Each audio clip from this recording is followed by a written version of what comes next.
or by ignorance, but by design of your enemy. So I'm trying to build up very slowly to let you understand how we're going to liberate ourselves. Because you see, for you to liberate yourself, you have to reclaim your mind. Because you see, it is a war in the mind. The greatest general, the greatest military strategist, Chinese man by the name of Sun Tzu, in his book, The Art of War, said, to defeat your enemy, you must first defeat your enemy in the mind before you strike the first blow. And perhaps you may not even need to strike a blow. The seventh sphere is your artistic ability. You see? The eighth sphere corresponds to your ability to process the world verbally. All your induction and deduction and logical thinking and so and it's the left side of the brain that thinks verbally. The right side of the brain that thinks pictorially and graphically is the seventh sphere. It is the Sahu part of the spirit. You see? And people who have not risen above 7, 8, 9, and 10 are what we call the Sahu man. You see? Those make up the majority of people in the world. Very quickly, the Ebb man, 6, 5, and 4. You see? 6 is the ability to direct yourself, the will. You see? It is Heru in the Hamitic tradition. It is the ability to control yourself. You see, the Sahu man is controlled by the Kaibit, likes and dislikes, pleasures, displeasure, right? The sixth sphere allows you now to resist, you see, your likes and dislikes. Okay, when your sixth sphere is fully established, now you resist the animal within you. You have the power to resist the animal spirit within you. You with me? So the Ebb man that has a 6, 5, and 4 developed is able to resist the animal. So therefore he can now be moral. The Sahu man, you see, who can use information very cleverly and very well and so forth, you see, is still controlled by his emotionality.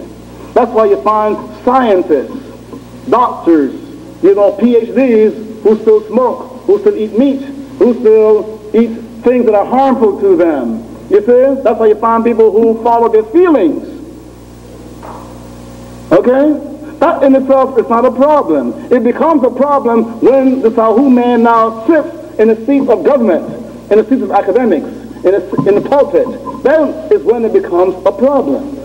In ancient Egypt, in ancient Taoist China, you could not sit in the seat of government, in the seats of the pulpit or academia unless you were an Ebb man. You see, if you want to benefit from Kemetic wisdom, you have to understand that there is a way of analyzing human behavior. You see? And objectively establishing, what faculties, you see, correspond to what levels. The fifth sphere is your sense of, justice. You see, the justice that you call upon yourself. When your fifth sphere is developed, you will have the strength, the moral strength to not benefit at somebody's expense. That's what justice is. You see? Justice is not punishing the wrongdoer. Justice is you not rising at the expense of somebody. Like you invest $50,000 in a new widget, and then you find out that this new widget causes cancer in people. But you say, well, let me keep quiet. At least let me make my $50,000 back. You with me? It was 3% for the time that I'm putting into it, and then I take it off the market. You with me? That's what we mean. You see, you don't have the strength to take a loss. Justice is having the strength to take a loss. You see, when gaining or surviving will cause somebody else harm. That's what justice is. The fourth sphere is the ability to understand the interrelationship and interdependence between all things. So the black man, for example, understood the interdependence between men and women. That's why you go back all the way to ancient Africans whenever the black man is doing his own thing. You see, there is a sharing in government between men and women. There's a sharing of power and wealth between men and women. Okay, the white man, you see, has never been able to do that, because he lacks that ma'at principle. The ma'at is the fourth spirit, the tree of life there. When you have the ability to understand the interrelationship and interdependency in things, you see, then the ebb part of the spirit comes into being. So that the people who will govern, you see, have to be the people who develop the sixth spirit, meaning Heru, the will, the ability to control the lower part of being. Take a man like Colin Powell, descendant of Jamaicans, right?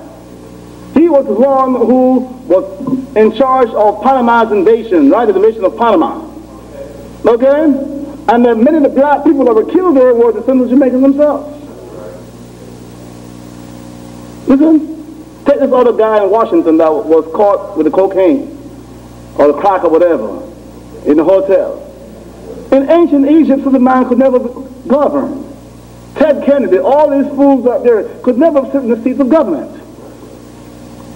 One of the problems why we cannot, you see, come out of this hole that we are in is because the people, we have not been able to establish among ourselves, you see, a rule of giving recognition only to those black men and those black women who have brought forth the ebb part of the spirit. The hero in ancient Egypt is the sixth spirit, Heru. The word hero comes from the Egyptian word Heru. You see, in the so-called mythology of Egypt, Heru is symbolic of that part of the spirit, the personification of that part of the spirit that is fighting against evil to reestablish the kingdom of, you see, of God on earth. That is the hero. But we make heroes out of Michael Jackson. We make heroes out of Magic Johnson. We make heroes out of Prince. We make heroes out of a whole bunch of people who, you know, are controlled by the animal part of their spirit.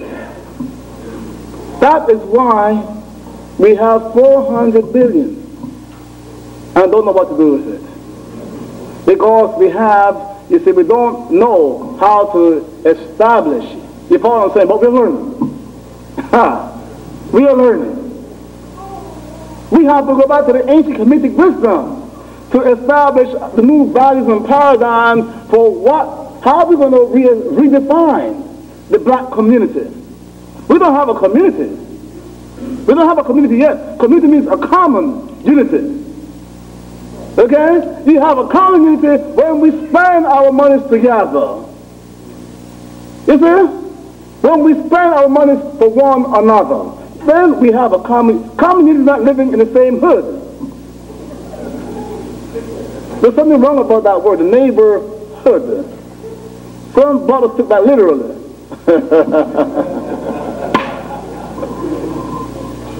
We have the Osir man composed of the Ba part of spirit, the Ku part of spirit, the Shechem part of spirit. The Shechem is that part of spirit where you have the power to use words, you see, to act upon your spirit to affect nature. You see? There's a way of going into trance with certain words. Your ancestors were able to classify what sound does what in nature. If I'm hopeless at mathematics, I drill, I'm going to see. You see? I'm hopeless at physics and chemistry. The math part, the technical part, always swamp me. I can chant the song, aing, aing, aing, in trance. And after several weeks or months, I will become a mathematical wizard. Don't believe me? Learn how to meditate and work on that chant and come back next year and tell me if you're not a mathematical wizard. That's all you have to do. You see? But if you want a little encouragement, then go to your physics manual, and your physics manual will tell you that sounds generate caloric energies. And heat waves precipitate and speeds up chemical reactions. And all of your mental processes have a biochemical basis to them. and each sound according to its own